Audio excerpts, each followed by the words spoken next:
খুনে ধৃত কাউন্সিলরের 6 বছরের সাসপেন্ড আসলে পুরো আইওয়াস, বললেন অর্জুন সিং। তৃণমূলের তোলাবাজি বন্ধ করো, বন্ধ করো, বন্ধ করো। তৃণমূলের তোলাবাজি বন্ধ করো, বন্ধ করো, বন্ধ করো। কাউন্সিলর তৃণমূলের কাউন্সিলর তোলাবাজি চলবে না, চলবে না, চলবে না। তৃণমূলে গুন্ডাগর্দি চলবে না, চলবে না, চলবে না। তৃণমূলের তোলাবাজি মানছি না। খুনে ধৃত কাউন্সিলর রবীন্দ্রনাথ ভট্টাচার্যকে 6 বছরের জন্য সাসপেন্ড করেছে তৃণমূল কংগ্রেস। রবিবার সন্ধ্যাতে ব্যারাকপুর মনিরামপুরে এসে খুনে অভিযুক্ত দলীয় কাউন্সিলরকে 6 বছরের জন্য সাসপেন্ড ঘোষণা করেন সাংসদ পার্থ ভৌমিক। কাছেই তিনি বলেন, আমার মাথা নত করে দাও হে প্রভু তোমার চরণ তলে।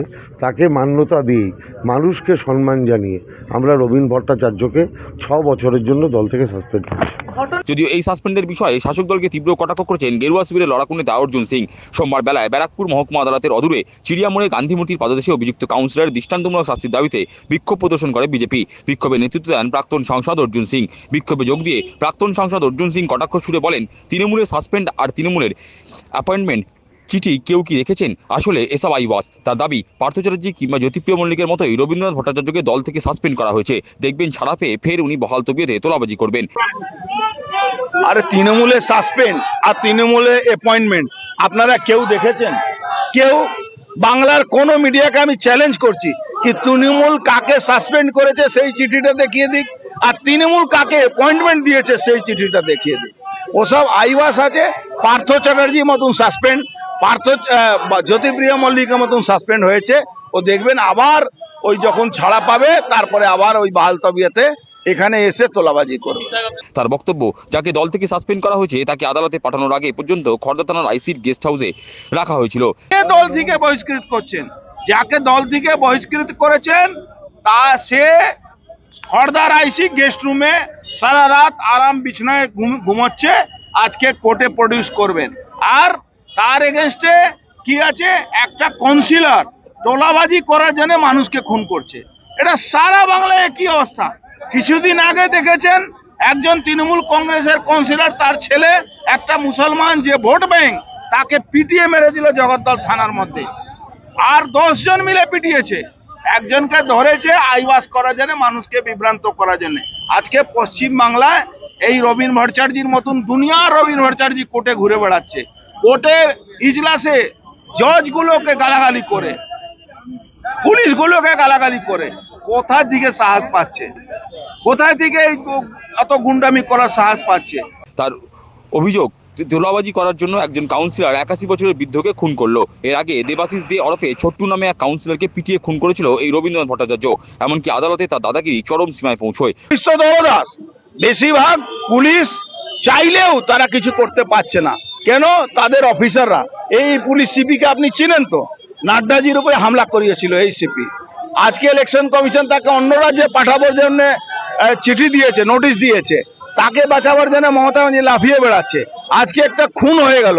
এই রবীন ভট্টাচার্যি আজ না, এর আগে ছোট্টু ওখানকার কাউন্সিলরকে পিটিয়ে মেরে দিয়েছিল।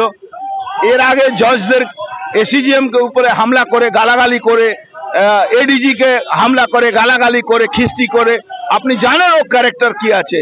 যেভাবে কোর্টকে, যেভাবে রাস্তায় মানুষকে যেভাবে হারাস করে, এইভাবে আজকে ও দিনে দিন ওর ক্ষমতা বাড়াতে বাড়াতে আজকে তোলাবাজি করতে গেলে একজন 81 বছরের বৃদ্ধা মানুষকে পিটিয়ে খুন করে দিল। প্রাক্তন সাংসদের কথায় মাধ্যমিক পরীক্ষা মাথায় রেখে এদিন গান্ধী মূর্তির পাদদেশে প্রতীকী অবস্থান বিক্ষোভ করা হয়েছে। তার দাবি, রবীন্দ্রনাথ ভট্টাচার্য সহ ঘটনা জড়িত বাকিদেরও গ্রেপ্তার করতে হবে, তাদেরকে কঠোর শাস্তি দিতে হবে।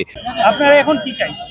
আমরা যেহেতু স্কুল মাধ্যমিকের পরীক্ষা আছে, সেই জন্য আমরা রাস্তা অবরোধ করছি না। আমরা মহাত্মা গান্ধীর মূর্তি তলায় আমরা অবস্থান করছি। আমরা এই অবস্থান করে ওর সঙ্গে আরো যারা যারা ছিল যে তোলাবাজরা, তাদেরকেও ইমিডিয়েট গ্রেফতার করতে হবে।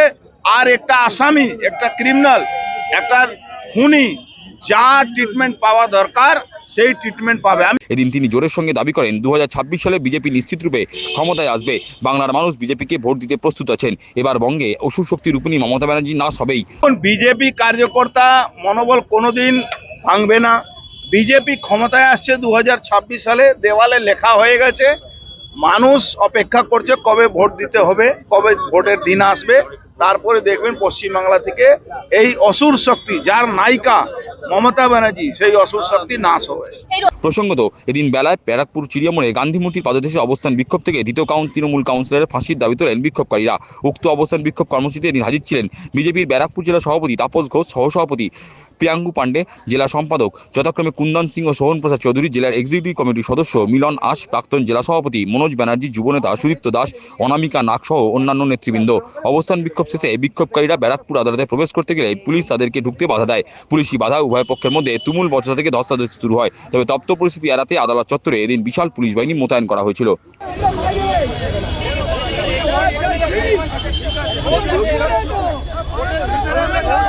পিছিয়ে আসো না রে বাবা।